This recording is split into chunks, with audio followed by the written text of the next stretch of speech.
No, I didn't make a video comparing a 1917 to a Wilson. God, that's ridiculous.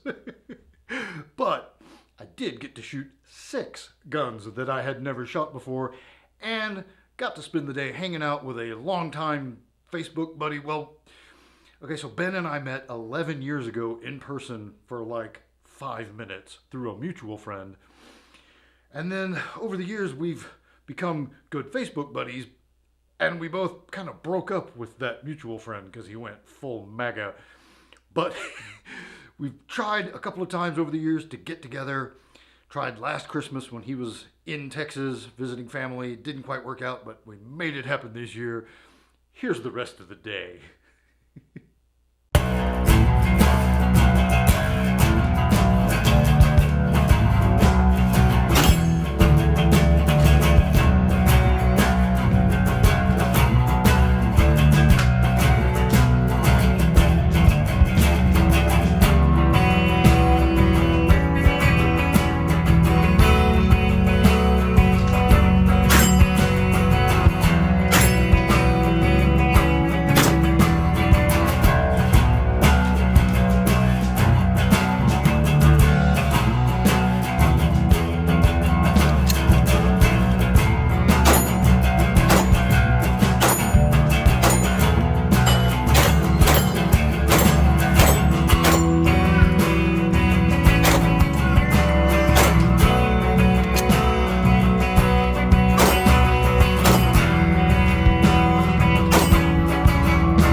Yeah, it's a little snappy.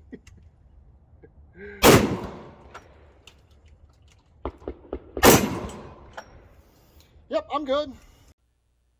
All right, howdy y'all and welcome back. Before I get into the rest of this, let me take a quick second and give a shout out to David Burnham. Thank you, brother. You know why. Thank you. All right, so the day with Ben.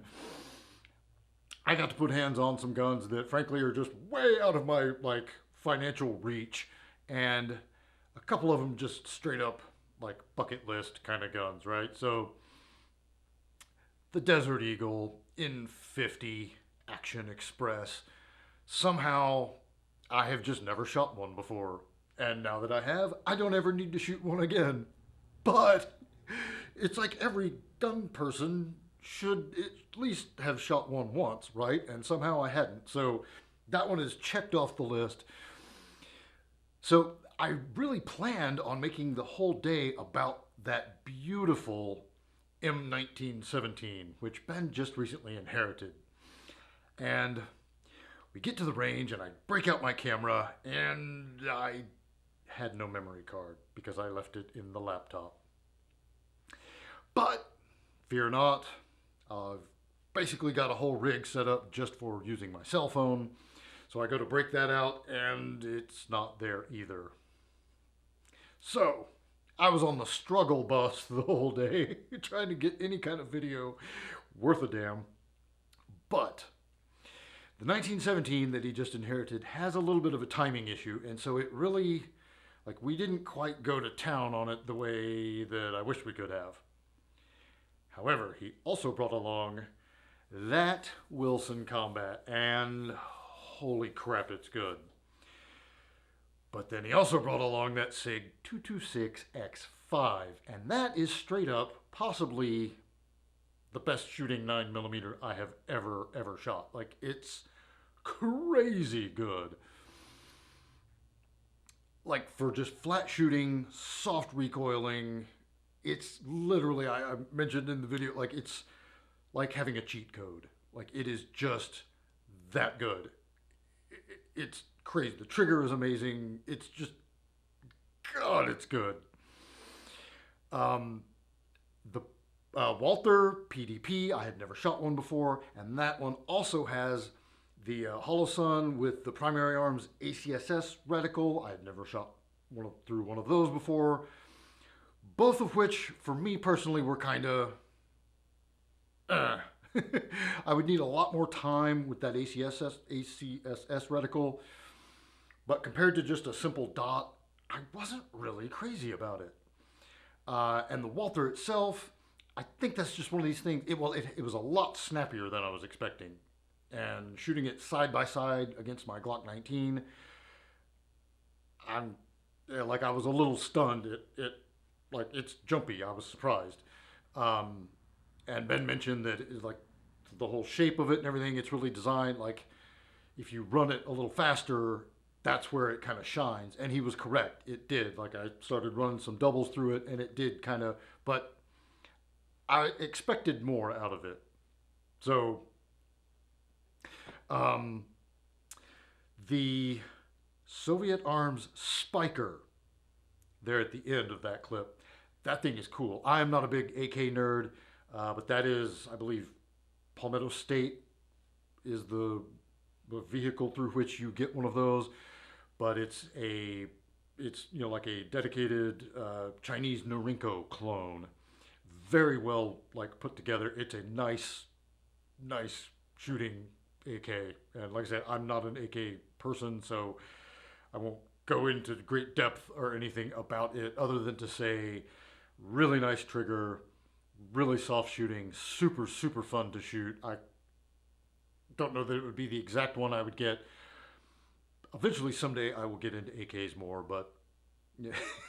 Anyway, the gun of the day for me though was that Wilson Combat EDC9. I don't know the exact sub model. There are several, but it's basically the size of a Glock 19, and it shoots awesome. I shot the 226 better, like overall. The EDC9, it would take me a little more kind of adjusting to it, getting my hands used to it. But the huge advantage to it is that it is a gun that I would possibly actually carry concealed. It's got the size thing going for it, which is why it's not quite as plush as that great big X5. But considering how much smaller it is, damn, it shoots nice. I mean, the trigger is amazing. Well, for what they cost, it ought to be amazing, right? But the quality, the fit and finish, it just, everything about shooting it was awesome. So if you're in the market for one, if you've got that kind of dough laying around and you've ever wondered, should I go ahead? Yes, do it for me, please, because it is awesome. I'm not a big cocked and locked, single action guy. I really kind of like my striker fired, no external safety guns. I could probably make an exception and get myself more used to carrying cocked and locked and getting that safety off. in the 1911 tradition, because that's ultimately what the EDC9 is it's like a 1911 that's like modernized, but it shoots really nice. So yeah, the PDP was a little bit of a for me. The EDC9 is just wow, and that SIG X5 is just plush. It's bananas. It's so good. Anyway, it was super cool to get together with Ben. He drove a pretty good hike from where he was staying with family to get out to see me for the day. Y'all, sometimes that's what you got to do to see your people. Find your people from the internet. Figure out how to get together with them in person and do it. You will be glad you did every single time. Every single time I have met up with one of my Facebook people in real life, it always rocks. It's always awesome. And it's surprising how often they're like exactly who you thought they would be from the internet. Like we have this idea that we're all these different people, like our internet personality is somehow different from who we really are. Not really. Everybody I've met in person is pretty much like, yeah, you're exactly kind of who I thought you were going to be. So, anyway, thank you so much for making the effort, Ben. I really appreciate it. Thank you one more time, David. That was super cool, bro. That's all I got. I hope you all have a wonderful new year. Until next time, be easy, y'all.